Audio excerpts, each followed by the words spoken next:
செயலை செய்து முடிப்பவனின் மன உறுதியான மற்ற உறுதிக்கு முன்னால் ஈடாகாது. மன உறுதிதான் எல்லாவற்றையும் விட சிறந்தது. நம்ம மனசுல இந்த வேலையை செய்து முடிக்கணும்னு ஒரு முடிவு எடுத்துட்டு அது ஒரு உறுதியா இறங்கிட்டோம் அப்படின்னா அதுக்கு ஈடு இணை இந்த உலகத்துல வேற எதுவுமே இல்லை அப்படின்னு சொல்றாரு.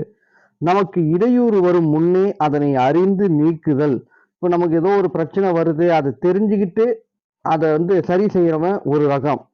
தவறி வந்த பின் மனம் தளராமல் காரியத்தை செய்து முடிக்கும் ஆற்றல் பெற்றவர்கள்.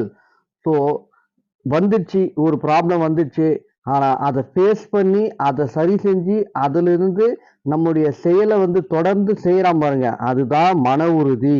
அதுக்குதான் வினை திட்பம். சரிங்களா? அந்த பிரச்சனையை ஆராய்ஞ்சு சரி செஞ்சு முடிச்சு அந்த செயலை தொடர்ந்து செய்யணும். அதுதான் அதுலதான்